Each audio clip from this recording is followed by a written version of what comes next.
Welcome back to the 52nd episode of the BatChums podcast.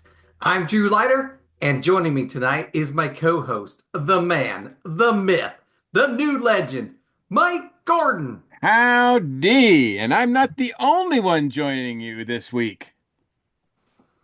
Yes, who are these strange people here? The BatChums Batcave has been infiltrated, been invaded by the folks from Monkeeing Around on the ESO network. Welcome, folks. Hey, Hi. thanks for having us. Absolutely, absolutely. We had so much fun recording with you guys. What was that, last month? hmm Yes.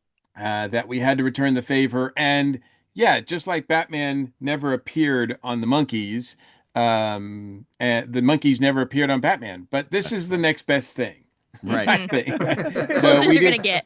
yeah, we do have some tie-ins. So there's some crossovers here a little bit, I think, that we'll talk about as the episodes go on.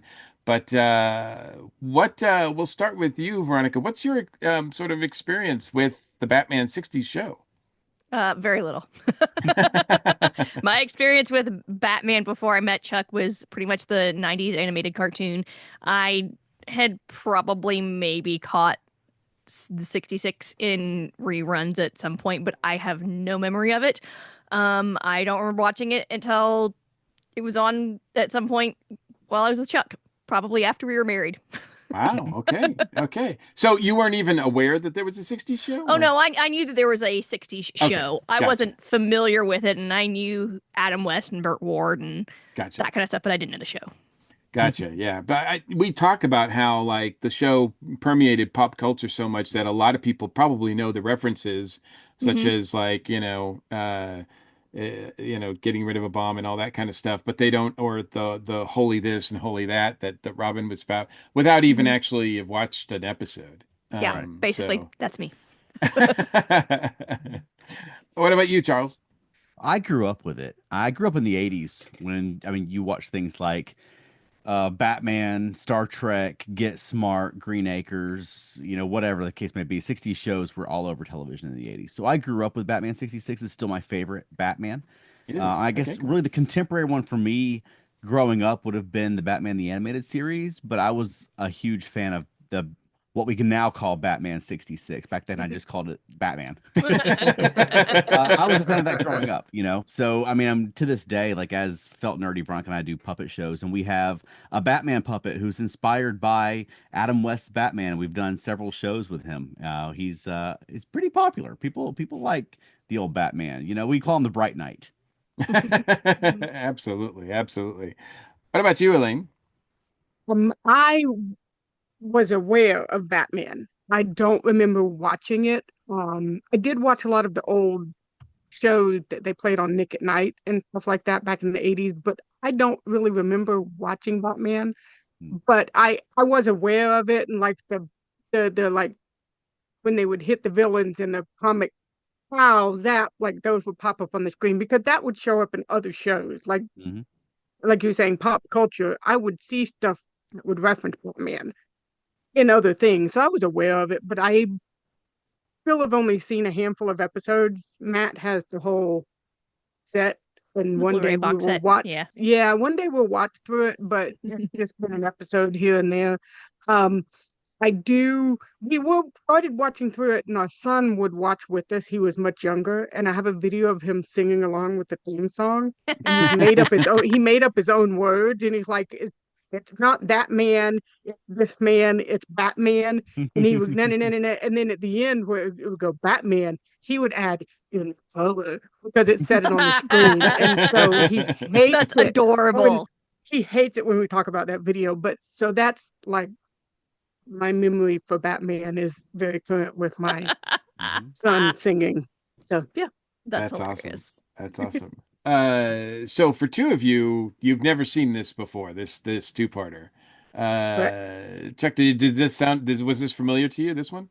Yeah, I've had the Batman Blu-ray set since it came out. Like Nice. when it went up for pre-order, I ordered it. But I'm sure I watched this as a kid. And this is one that fans have talked about several times over the last several years, just as it's become more relevant in our own lives. Yeah, that's gonna be hard to sort of disseminate this one without like, yeah, some of it hits a little too close to home in some ways, but I think Elaine and Veronica, you guys are this is a treat because this is as Drew and I have talked, we're going through episode by episode, and we're going to review the first episode here, this first part, and then you guys are sticking around for the second part when we do that next week. So that's awesome. We're glad to have you there. And yeah, these aired twice a week, so that you got at least the first and second season they did. So people watched the first part, and then the next day they saw the second part, which is so unique, I think, to television viewing at the time. And yeah, and the second season, as we're going through it, Drew and I have found that some of them are not as good. Is that fair, Drew? Yeah, that's fair. I think we bring it up almost every week. The Archer episode and the Yeah. Minstrel Hey, episodes. I wasn't going to name names. I wasn't going to name names, but yeah. But I think in this one, you can never go wrong when you have Burgess Meredith as the Penguin. I think so. So it's a strong outing here, and I think unless anybody has any questions, I think Drew, we're ready to get started. Yes, and after watching these, I don't remember this episode. So This is new so to you too. these are new to me too. Nice, And nice. that's one of the reasons why I started this podcast in the first place is because I haven't seen the whole series through and I wanted to watch it and then discuss it with somebody. So I knew And Mike was big into Batman 66 and that's how this began. yep, I drew the short straw, but I'm happy to do so because this has been so much fun. This has been so much fun. So I guess without further ado, let's get started on part one of this story. So this is Batman season 2 episode 17, Hizzonner the Penguin. Episode aired Wednesday, November 2nd, 1966. Directed by Oscar Rudolph and written by Stanford Sherman. Now, this is the first of 18 episodes that he wrote for the series. Stanford Sherman also was the screenwriter for such classics as Crow, Ice Pirates, and Any Which Way You Can. Not that was the sequel to Any Which Way with Let Loose. This is the Clint Eastwood movie.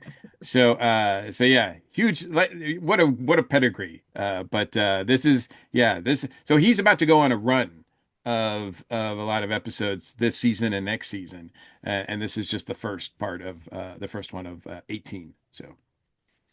All right, well, let's just dive on in. Gotham City Charity Fund annual luncheon. A car pulls up and Penguin steps out. Suddenly, a man with sunglasses cries out that he's being hijacked by Harry Hooligan, who has a gun pointed at him. Penguin starts punching Harry Hooligan with an umbrella with a boxing glove attached to the end, which I thought was pretty funny. It made me think of Green Arrow and his arrow boxing glove that he put on the end of his arrows. Yeah.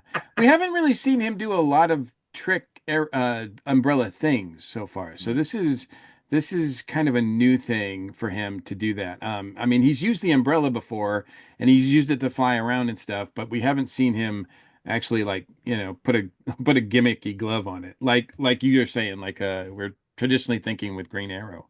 By the way, I also wanted to say too, because you brought up when this aired again, November, right? November Hang on a second. Let me look. It aired Wednesday, November 2nd, 1966. Which I think, as will become very clear, is very timely because this is election week. In 1966, this is 1 week before the 1966 federal, state, and local elections. Wow. Was not a presidential election year, but of course the elections were still going to be held. So Right. mayors all around the United States were being voted in, just like in this race here. I'm sure, just exactly like what we're about to be talking about and discuss. Commissioner Gordon receives a phone call informing him that the Penguin saved a blind news dealer who was being held up by a thug, was polite to a police officer, saved a baby in a buggy from being run over by a truck, and then donated $100,000 to the Gotham City Charity Fund. Chief O'Hara thinks that this feathered fiend must be cooking up something pretty foul in his bubbling cauldron. Commissioner Gordon states there is only one man capable there is only one man capable of unraveling this tangled scheme. Commissioner Gordon calls Batman on the hotline phone. This is very very usual for this to happen, where the police are stumped and have to call Pretty out. much every week. Now, in that original scene, there was a guy with this change belt on when Penguin stepped in. Now, Yes. for my fellow Monkeeing Around fans, we do a podcast about the monkeys. Did that make you think of anything from the monkeys? I'm picturing it, but I can't remember what it is. But Yeah. I In can the see it original in my pilot, head. there was a gag where you Yeah, remember where he helps the old lady across the street, and yeah, and she gives him like yeah, he yeah, gives there him was a change. prominent gag with a change belt like that, Yeah, very similar to yeah. the one in this episode. So I just wanted to throw that in for the monkeys fans who are listening. So Absolutely. to date myself, that made me think of the little coin pouches that you would get at Chuck E. Cheese, where you could load your coins and then just take one out at a time. That's what that made me think of. Okay. This is Burgess Meredith's second season appearance as the Penguin, but this was not the first two episodes he shot for season Oh. two. He actually shot a couple of episodes. One's called The Penguin's Nest. The other's called The Bird's Last Jest, which is still to be seen in terms of air dates. So Okay. this is actually his second outing as a Penguin that he filmed in the season. But for some reason, well, I think it's pretty obvious that they showed this Yeah. one first because it was election week. So. Right. Yeah. I do remember thinking him donating $100,000. That I was like, that's a lot of money in 1966. Yeah. I was like, wow. Yeah. Yeah. I That's can not use too that money shabby now. today. Yeah. Yeah, I know. At Wayne Manor in Bruce's study, Dick Grayson is practicing for the lead role in Macbeth when the bat phone rings. Alfred gets up off the floor and answers it. Commissioner Gordon informs Batman that the Penguin is up to some new tricks. Alfred opens the Shakespeare bust and turns the knob that opens the entrance to the Batcave. This is pretty awesome because we get to see Dick Grayson just sort of abuse the bard. And Alfred, who the actor Alan Napier was a Shakespearean actor, so the fact that he's there, the whole thing about use your familiarity with the bard to indicate where the switch is for the bat bowls, all of that is fun. It is funny, but Alfred is the one who picks up the bat phone 9 times out of 10, and 9 times out of 10, it's because Bruce is not in the room. But Bruce is in the room. I don't know why he doesn't just go and pick up the phone. He has a butler for that. Poor Alfred has to get off the floor first, too. I know. That's what you have servants for.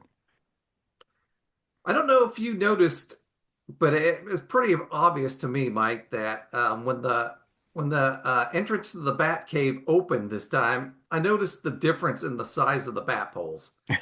After going to the Batman Museum recently and noticing the different sizes of the poles there, now I'm noticing it in the show. It is true. It's one of those things that I did not notice at all every time I've watched the show. I've never noticed that.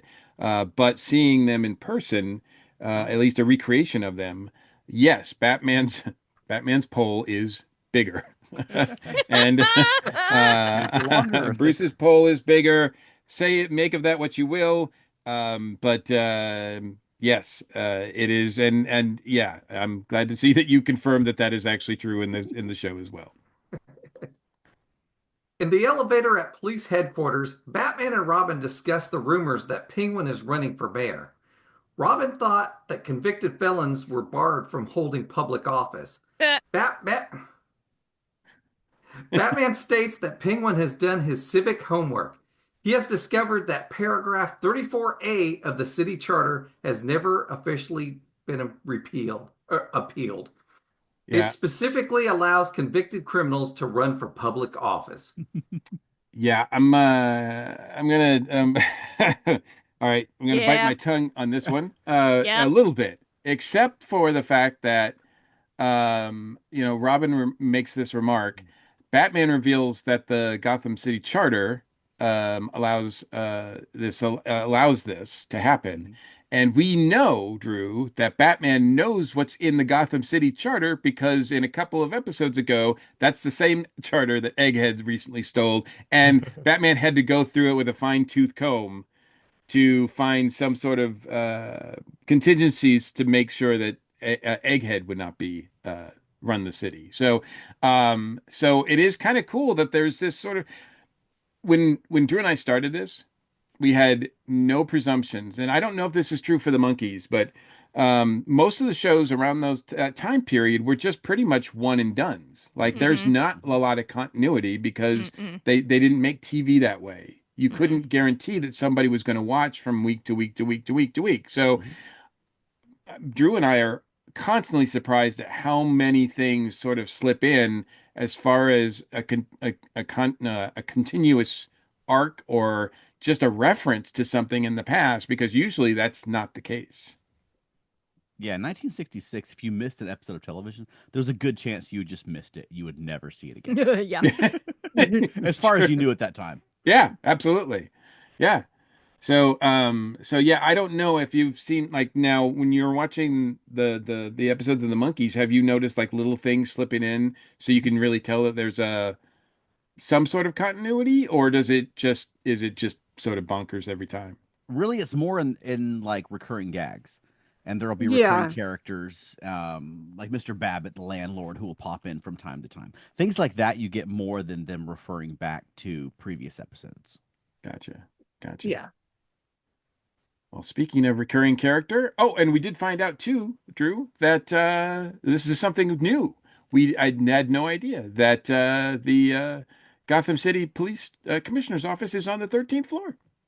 Yeah, we had no clue. Lucky 13. Right. Holy disaster area. Batman tells Robin that he doesn't think there is any danger of the penguin being elected. The people of Gotham City are not simple-minded, or not as simple-minded as the penguin thinks.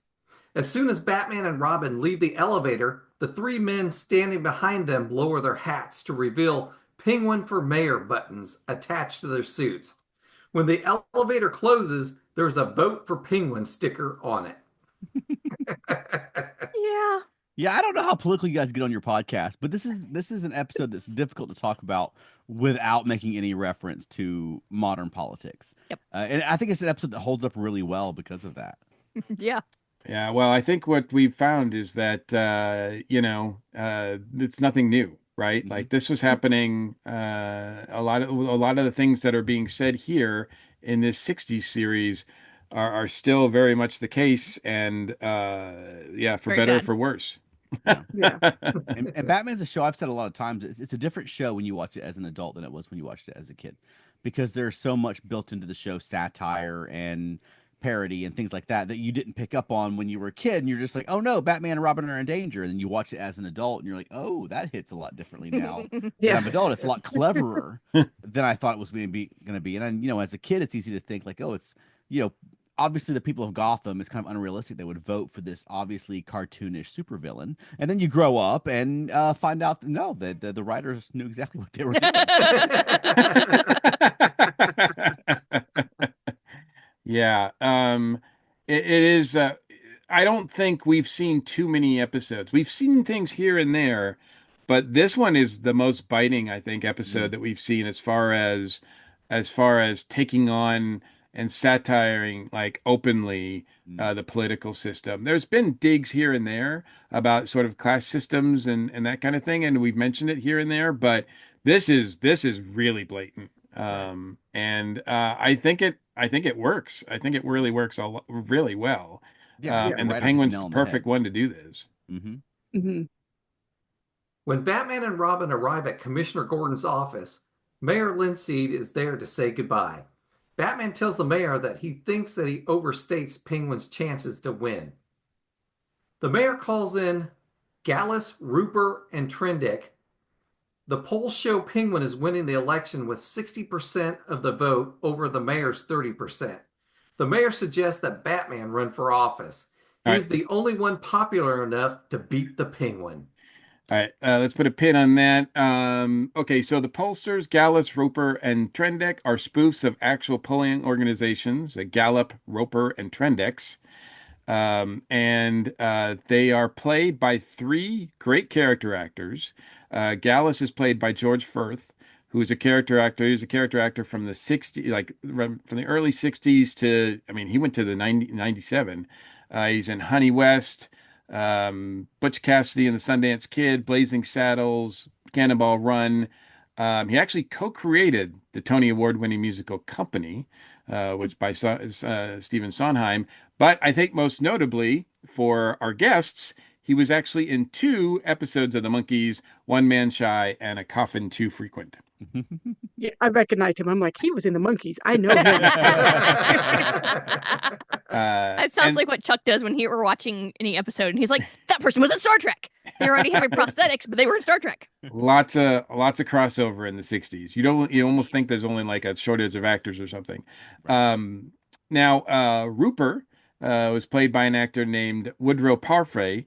He's a character actor. Again, he started in the 50s, worked all the way up till the mid 80s. He played Maximus in Planet of the Apes, the movie. He's also in Get Smart, Honey West, The Munsters.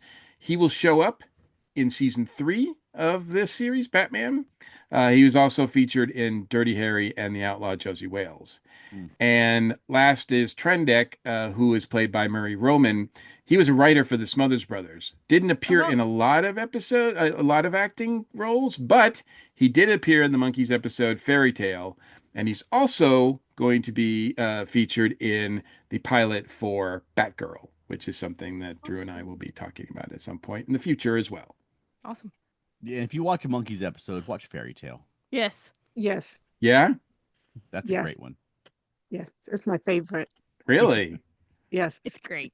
So, did you recognize Murray Roman as well? No, I didn't. He may not wear glasses in that episode because the other guy has glasses on in his episodes of the Monkees. Gotcha. So he looks the same. He was in disguise. Yeah. So we get the inquiry or the suggestion that Batman run for office. Now, this is not the first time in this show that Batman or Bruce Wayne has been asked to run for office. The Joker Goes to School, which is from season 1, begins with a city councilman at Bruce Wayne's house, his manor. And apparently they ask Bruce every 2 years consistently to run. And he always declines, saying that his charitable work with the Wayne Foundation requires that he stay above the fray of politics. And of course, his real reason is because he's Batman. I think it's more acceptable though to ask Bruce Wayne to run for office than Batman. Like, they're apparently not concerned at all that he has a secret identity and no one knows who Batman is. Well, he is a deputized officer, so that's true. And they don't have a problem with him wearing a mask. That's true. Although it does come up, I think, in this story. And also there's another episode called Batman Sets the Pace. And there's a bit at the end of that episode where there's a rumor that Batman was going to California to run for governor. And that was a spoof on the sort of a comment on the 66 campaign in that state in which Ronald Reagan was running for office. And I believe that Ronald Reagan took that office as well. So Batman and Bruce Wayne both have been approached to run for office, but up until now, anyway, they have declined. They have both declined. At the Penguin's campaign headquarters, Penguin is lifted up by his henchmen while his constituents sing he is a jolly good penguin. Gallus, Rupert, and Trendick arrive at Penguin's campaign headquarters and informs Penguin that he has a 0 lead in the polls since Batman joined the election.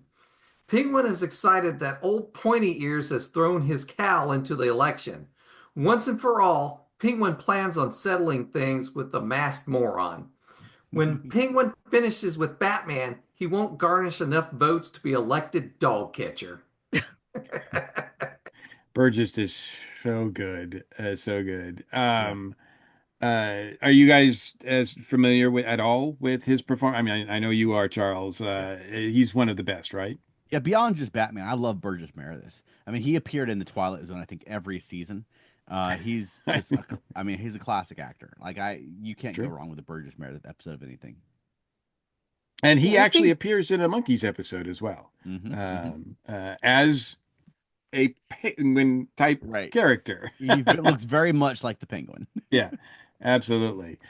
Which is weird because, yeah, like I said, these shows were on two different networks. In fact, I think the third season, when Batman moved to only showing one episode a week and not doing two-parters, I think it was on Friday, and I think it was on opposite the Monkeys. I think they Oh. were Okay. on opposite each other.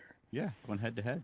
Yeah. So one was on Batman, of course, was on ABC, and Monkeys was that NBC or I believe it was NBC's, yeah. yeah. So yeah, so very strange. So yeah, you don't get a lot of crossover per se, but It's a very obviously- different crowd too. Like the Monkeys tended to be like the teeny boppers, and the Batman tended to be like teeny bopper boys.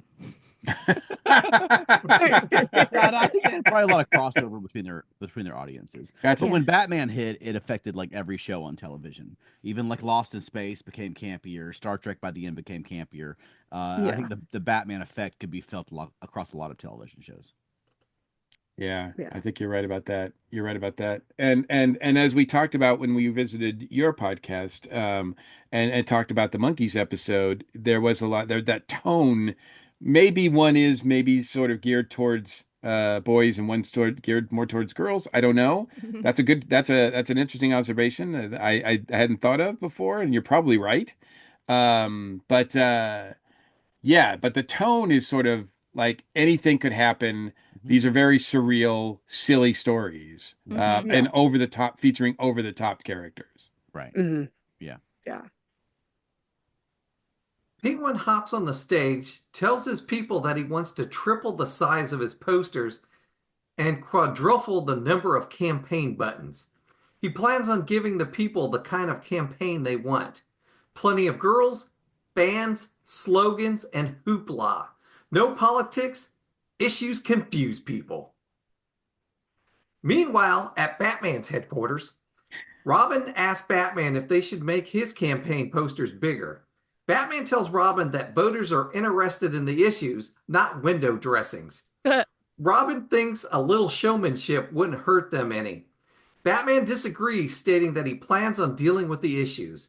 He is convinced that the American electorate is too mature to be taken in by tricky slogans, brass bands, and pretty girls. 100% no. Well, they say a lot of things in this episode that they know are not true. Yeah. But one thing that I will say about the episode too is that the artwork on all of the campaign posters, both for the Penguin, the buttons, and even Batman's like modest size posters, just look really cool. Like I was like, I want one of those. Like, Yeah, who doesn't we want a have a vote Batman for mayor poster? Yeah, we have a vote for Batman poster reproduction that we used to have hanging in our hallway. I'm not sure where it's at now because it's not hanging there now. But yeah, we have one of those posters, and they're very very good looking. Yeah, absolutely. I don't. It's obviously it's a reproduction, right? So, Yes, it is. It's not original. No, we could not afford that. No. I don't know. I don't know if the originals of any of this stuff really exist anymore. I mean, I'd like to think so, but you never know. Yeah. I suppose if anybody had them, it would be in that museum that we went to, Drew, and I don't remember seeing it. I don't remember seeing any either. Yeah, unfortunately, a lot of this stuff was probably treated as disposable. They probably just bend it all at the end of the episode, not Oh, yeah. thinking that this stuff would be as popular as it is now. Yeah. Yeah. Absolutely. Although at this point, Batmania is running wild. Mhm. I mean, it is in the peak. So everything is up for grabs, I would think. So Right. anything that you can get from the show or the marketing, they can't make the toys fast enough or the products fast enough to get out there in order to capitalize on this. Right. Mrs. Cooper arrives at Batman's campaign headquarters and offers Batman a donation. Batman states it's too generous. Mrs. Cooper disagrees, stating it is her way of taking an interest in politics as all good citizens should. After Mrs. Cooper leaves, Robin looks at the check. Holy bank balance! Now, now we've talked about Aunt Cooper, and we just went through the episode with Liberace where he was trying to marry her off to seek it the Wayne fortune, right? Like, is she doing this with Wayne money?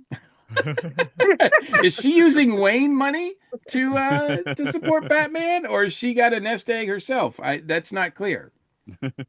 Now, because I we was I don't. was kind of expecting him to react because it was going to be like $2. But no, it sounded like it was more than You that. sound like she gave him a good amount. Yeah. Yeah, Robin was surprised, that's for sure. Yeah. I'm like, I didn't know my aunt was this loaded. A Batman poster is hung on the wall. One of Penguin's voters tries to spray paint over it. A cop chases him away, stating that it is against the law. The cop pulls out his gun and fires it. Instead of a bullet, a sign pops out of the barrel stating, "Vote for Pengy." They're everywhere. Why? Now, why Chuck are had we a funny pulling our comment gun- about. Sorry, go ahead. I was just gonna say, why are we pulling our gun and shooting at somebody spraying graffiti? That's a little Yes, Yeah. that's what overkill. Chuck said. Yeah, I was surprised that cop just drew his gun and just was about to unload on somebody. It was the Actually- 60s. Well, especially because that guy had already run away. He was gone. He was And it fleeing. like- he was going to shoot him in Yeah, the back. yeah, he was. Yeah, and so Well, we have noticed and remarked on past episodes that the Gotham PD marksmanship is really poor. So the idea of actually him hitting the target was very low. So he was really not in any danger. that's good. Back at police headquarters, Chief O'Hara is discouraged that Penguin is going to win the campaign. Commissioner Gordon is surprised to find a "Vote for Pinky" on the top of Chief O'Hara's hat. As Commissioner Gordon gets out of his chair, he has a "Go with Pinky" sticker on his back. Now that's some good campaigning there. I think Bonnie's been converted. I think Drew, it's all Bonnie's fault. At Batman's campaign headquarters, some people arrive for Batman's rally. When Batman refuses to kiss babies because it's unsanitary, the people are outraged. The Penguin comes by and has no problem kissing the babies, while at the same time sneaking "Penguin for Mayor" buttons on the babies' carriages. Another man throws down his "Vote for Batman" button, stating, "You can't trust a guy that doesn't like kids." He's got a kid as a sidekick. Yeah. No. Yeah. And this is another thing that felt sort of relevant to our time was that he's right. Like kissing strangers' babies is not sanitary. You're past germs that way. But his political opponent would use that against him, even though I'm sure that scientifically he is correct. Yes, As 100%. As far as public health goes, you should not go around kissing strangers' babies. No. I mean, most times when I find as adults get sick, it's because of kids. Yes. Yeah. Yes. Right, Drew? That is very true. I know well. I have 4 boys, so. Ooh. As Batman is giving a campaign speech, the audience only has 5 attendees with lots of empty chairs. Mayor Linseed is sitting at the front of the room along with Commissioner Gordon, Chief O'Hara, and Robin. Commissioner Gordon leans over and tells Chief O'Hara that he wished Batman would put a little more zip in his speech. The commissioner has to wake up Chief O'Hara, who has fell asleep and is snoring. Mayor Linseed leans over and tells Robin that he wished Batman would agree to at least one band. This feels like a funeral service.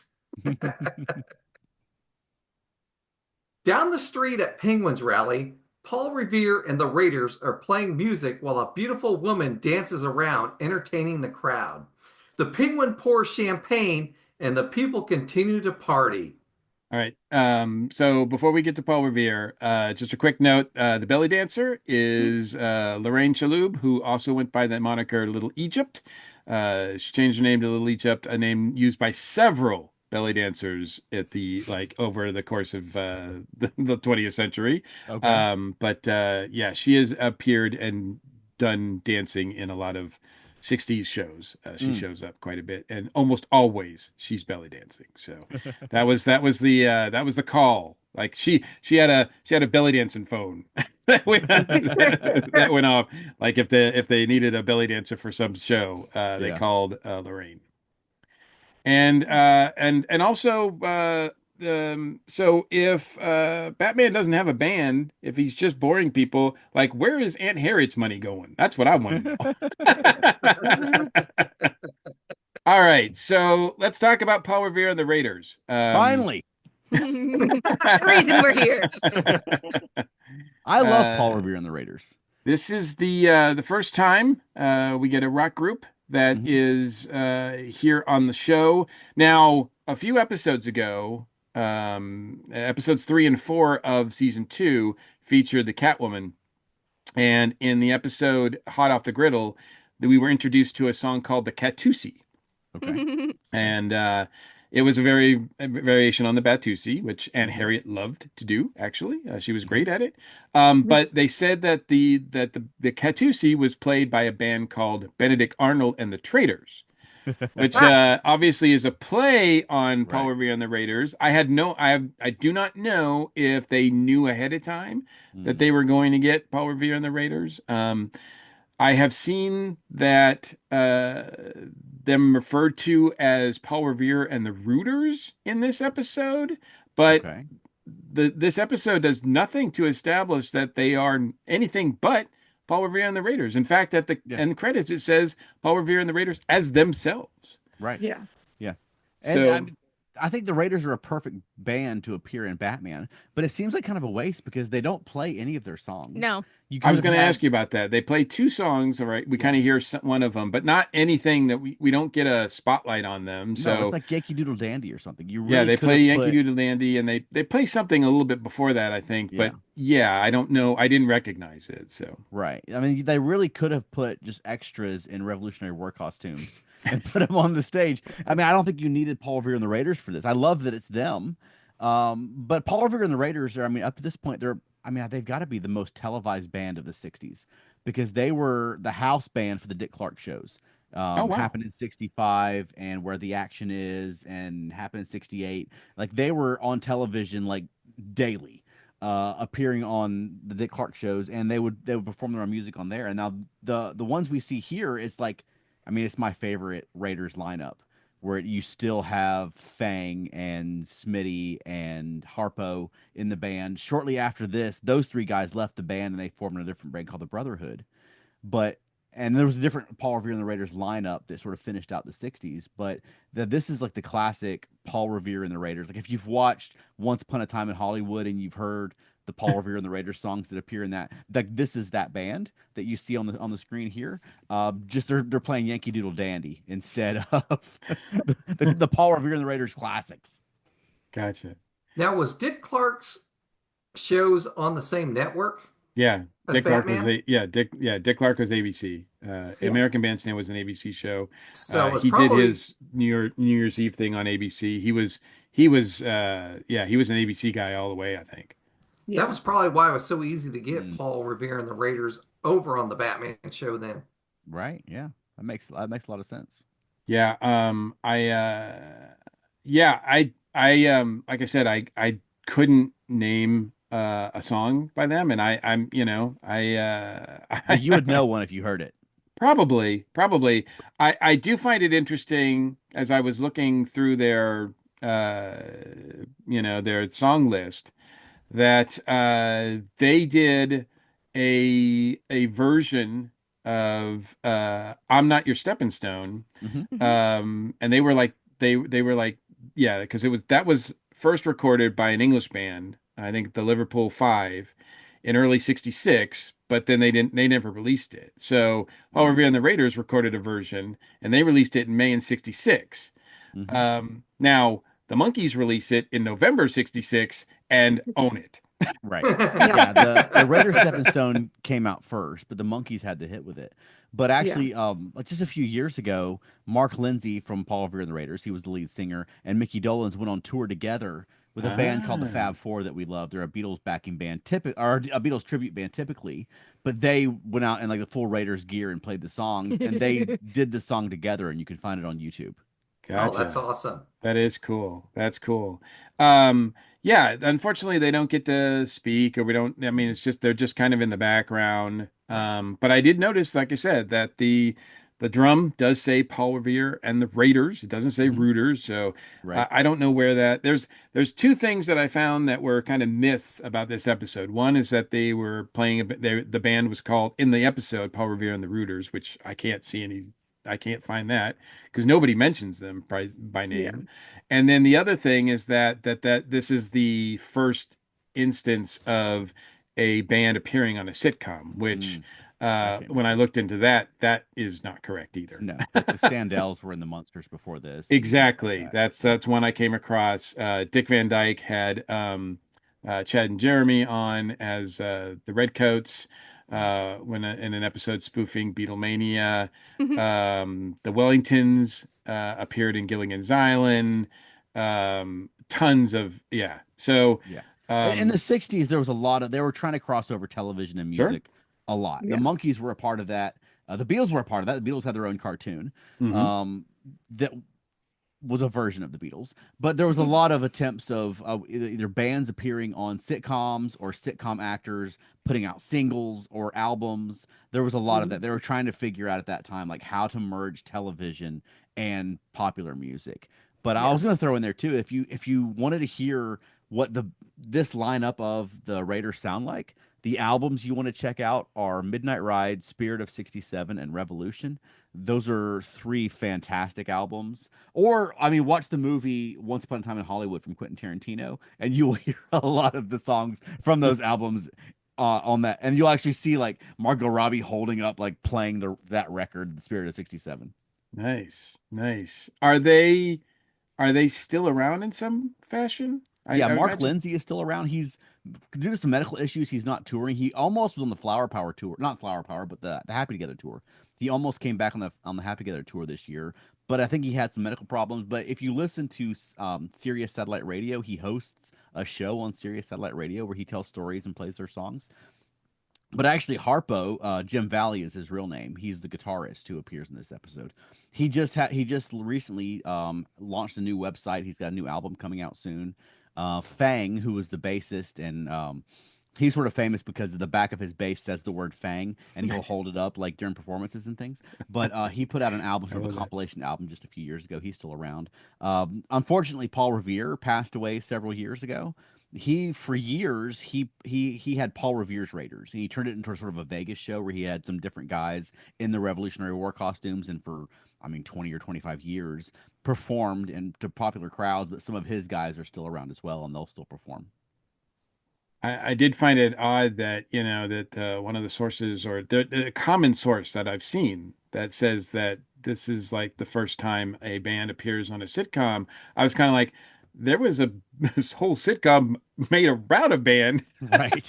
Right. that predates Yeah. Batman a Yeah. little bit, right? Because the Monkees came out before Batman, right? Well, the Monkees came out before this episode. Yeah. Batman debuted earlier in '66 than the Monkees did, but the Monkees debuted in September of '66. I think this episode was like November of '66. Yeah, it's in So November. yes, yeah, there was a band appearing on a sitcom prior to this episode. yeah. Multiple times. Gotcha. Drew, were you familiar with Paul Revere and the Raiders? I've heard the name, but I wasn't familiar with their music. Now, I did get on Spotify and listen to some of their songs. It was very 60s. That is correct. Awesome. Well, very cool. Yeah, that's and this will not be the first time we do get a musical guest on this show. I mean, last Later. time? This will not be the last time, right? This will Yes. not be the last time that we get a musical guest appearing on Batman. I won't spoil who or when, but Drew, we are we'll get some other musical guests. Yeah, Although so I don't this know isn't if this isn't the first time either, because we had Liberace on. yeah, well, okay. All right. That's fair. That's fair. That's fair.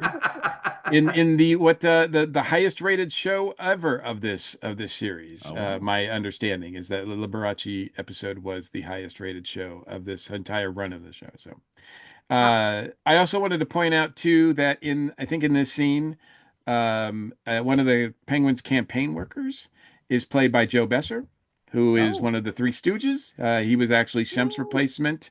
He was sort of Curly Joe, I think, right? No, Joe Besser and Curly Joe, I think, are They distinct. different? Yeah, Gotcha. they brought Joe Besser in, and he didn't really work out, and then they brought in Curly Joe, if I'm remembering that correctly. Gotcha. So he's uncredited, and if you blink, you miss him. But he's there as well. So a lot going on. A lot going on in that scene. So All right, here we go. I'm going to try and sing this. oh no. Vote for Penguin, yes sirree. He's the bird for you and me. Clean up Gotham, 1, 2, 3. So cast your vote for Penguin E. Friends and fellow Gothamites, the Penguin platform is simple: extremism in defense of vice, moderation in pursuit of virtue. Okay, I lost it, but and I it was believe to the he's tune of Old McDonald's had a farm. is it? I thought it was to Yankee Doodle. I Is thought it? it was. Isn't it to Yankee Doodle? I think he's doing it to the Yankee Doodle because that's what the band is playing. Okay, well, maybe I'm wrong then. It won't be the first time. But I do like how the background music Neil is threading in a lot of this sort of stuff in the background in other parts of the episode as well. So The Penguin Party stands for Mother Country the Flag. Back at the Batcave, Batman is scheduled to talk to the Grand Order of here we go. The Grand Order of Occidental. I knew I was going to have problems with this word. Occidental Nighthawks. There we go. Yeah. The Grand Order of Occidental Nighthawks. Robin asked if they should feed the name to the Bat Analyzer and see what they get. Batman spells out the word goon. Goon. Nothing suspicious about that. No. I did wonder, because during the whole party scene and everything, there are a lot of guys wearing t-shirts that say goon. And I'm like, this is pretty obvious, Penguin.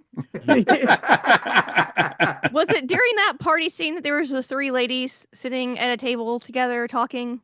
Or was The that old later? ladies, yes. Yeah. the Yeah. old One of ladies. them said something that was very literally something people said recently.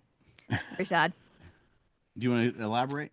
Yeah, there I'm not remembering the I words. thought it was funny because we were watching the episode. I think it was this episode where they were like, "I like him because he talks plain like a regular person." Yep, and, that. and you were like, "How are we living in a 66 Batman episode?" Without Batman. That's Right. that's Right. the sad Without part. Batman. That's the Where's sad part. Batman when you need him? Later, at the headquarters of the Grand Order of Occident. You can just say goon headquarters. Okay. Later at the quarter. Later at the headquarters. They got me laughing. Later at the headquarters of the goons. Batman recognizes 3 of them from the Gotham City police files. And I want to add, it also helps that they're all dressed like Penguin henchmen. Yeah. A fight ensues as the goons all have umbrellas. Batman and Robin are both able to grab umbrellas and they fight the goons with the weapons as if they are swords. During the fight, Robin gets captured by two goons. Batman surrenders. The goons tied up Batman and Robin and place them on a scale of justice. Batman and Robin are placed on a netted scale. Underneath them is a cauldron of boiling sulfuric acid, and on the opposite scale is blocks of ice. The Penguin shows up and tells the goons that this is outrageous. He is calling the police. The Penguin waddles over to the payphone but can't find a dime. The Penguin tells Batman and Robin that he will go to the police station. It'll only take him 3 or 4 hours. Citizen Penguin to the rescue. Hey, I do like there's a really cool simple shot, but there's a shot where Burgess Meredith takes his umbrella and dips it into the quote unquote acid and brings his umbrella up and it's wrecked. And it's so sleight of hand and it looks really effective. Like, I obviously there's not acid in there really, but man, they sold it pretty well just on that little simple shot. Yep. Holy bat graves! An acid bubble bath for Batman and Robin. What a way to lose an election. Batman, don't just lie there. Do something. Whatever you do, don't miss tomorrow's bubbling finish. Same time, same bat channel. Did you notice we just got a same time, but we got a bat channel? Right, yeah. Mixing it up again. It's not a bat time. No. I was very confused when they did that. I was like, I thought it was supposed to be same bat time, same bat channel. Why did they not do both? What is going on? What is wrong with the world? They kind of mix it up. Yeah, I don't know. There's no rhyme or reason to it. Sometimes they put the bat time, bat channel. Sometimes they don't. Yeah. So we've even had cat time and cat channel. We did. Well, what did you think of the cliffhanger? Were you on the edge of your seat to see if Batman and Robin survived this? No. I do think visually this is pretty good though. I mean, it really sticks in the like. There's that big thing of ice. It's dripping. And Penguin is hilarious. Burgess Meredith is hilarious. It's like, I'm just gonna go. I'll go to the cops myself, and he's just like waddling as slow as possible. If anyone asks, I tried to call. I'm going for help. Exactly. Like, what am I supposed to do? I can't help how fast ice melts. Exactly. He is. He's great. And yeah, like I said, visually it looks really cool. So, I definitely think this one is right up there. Right. That scene when they're hanging there and there's the vat of the acid, it reminded me of in Who Framed Roger Rabbit. When they were battling that, like trying not to get the one guy in the vat of whatever that would melt him. It made me think of that. That was cool. Absolutely. And it is a cool like villain's trap, right? Like the ice is gonna melt, so you're gonna slowly descend as it gets lighter until you are dipped in the acid. I think that's a cool gimmick. Yeah, absolutely. And likewise, we have no idea. Like as usual, we have no, because believe me, however you think they might escape, you can't even imagine what they might do to sort of get out of this. So, but yeah, very cool, very good. I think very strong first episode. A lot of great stuff here. A lot of stuff happens. For a 25 minute episode. Like they pack a lot in. Oh yeah. Yeah. And it's a great use of the Batman world to just talk about our real world, because what they're really talking about is the American political system and using Batman as a framework to talk about it. And in a way that, we're watching it in 2025 and it's just as relevant, I think, now as it was then. Maybe more so, Maybe. Whew. All right. So. All right. Well, that wraps up another episode. Do you have a shout out, Elaine? I would like to shout out Elaine and Matt Watch TV on Facebook. Excellent. Where you guys do reviews of all types of shows, new and old shows. Yeah, new and old shows. Whatever we're watching on TV, I post about it on Facebook. So. All right. Do you have a shout out, Veronica? Yes, feltnerdy.com. Excellent. That's mine and my husband's puppet show company, and we do all ages puppet shows. We started out doing primarily convention shows, but we're producing our own shows now and doing Dragon Con still and doing library shows and all that kind of fun stuff. Yeah, you can follow that at feltnerdy.com or across social media at feltnerdy for our family-friendly stuff or feltnerdy and dirty for our adult stuff. And I mean, to the point that we've even done a show that was just basically scenes from Batman 66 that we did at Dragon Con with puppets. Yep. Awesome. Did you have a shout out, Charles? Yes, I'll shout out Earth Station Trek, which is our podcast about Star Trek. We go live on Thursday evenings talking about the latest Star Trek episode, or when there's no new Star Trek episode, we'll talk about a legacy Star Trek topic, and we'll all be appearing at the upcoming sci-fi convention in Atlanta called Stellar Fest, which is in its debut year this year, April 4th through 6th, and I am running the Star Trek track, and there's also a Doctor Who track run by my friend Alan Seiler, Star Wars track, there's a Other Worlds track. We're going to be talking about a lot of stuff at Stellarfest. Awesome. And I've listened to Earth Station Trek before too, so don't always listen every week, but I do listen once in a while. So well, shame on you, Drew. Well, I'm kind of busy with 2 other podcasts I'm editing all the time, so I get that. I listen when I can. All right, do you have a shout out, Mike? I do. Since we're talking about music, I can't believe I haven't brought this up before, but there is a sort of rockabilly band called the Rayford Brothers, and they have one of the things that they are known for is they will sort of don Batman 60s outfits and call themselves the Bat Band, perform as the Bat Band. They're a Awesome. trio. One dresses up like the lead guitarist dresses up like Batman, Adam West Batman. The cello player, bass player, I should say, it dresses up like Robin, and the drummer dresses up like Riddler. I saw them perform at Heroes and Villains, which is a convention that was in Atlanta in 2016. And they just blew me away because I was like, what is happening? They're really cool, really fun music. I would say if you want to experience them, look for their video on YouTube. They do a mashup called Rumblebee, which is sort of a mashup between the Dick Dale tune Rumble and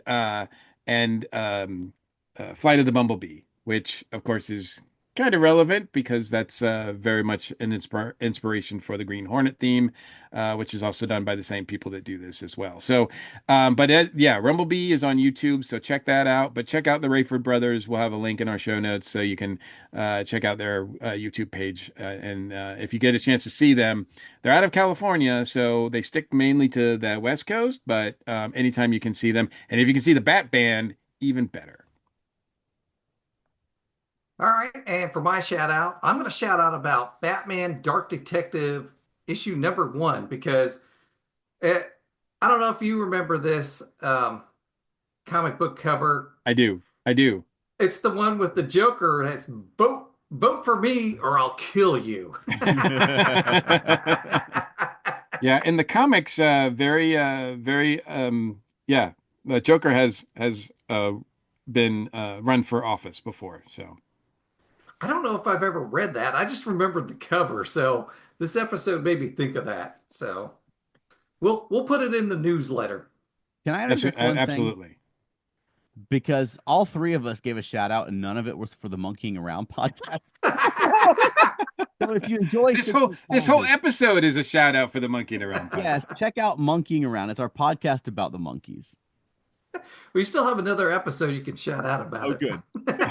So yes, we won't leave you dangling over a vat of acid for a week. If you'd like to comment on anything we've talked about tonight, you can reach us at our feedback line 317-455-8411. Leave us a message, text us, or you can email us at batchumspodcast@gmail.com. All right, you ready to get out of here, BatChum? BatChum is ready to move out. Atomic batteries to power. turbines to speed. Thanks for joining us, and we'll see you next week. Same bat time, same bat channel. And as always, the worst is yet to come.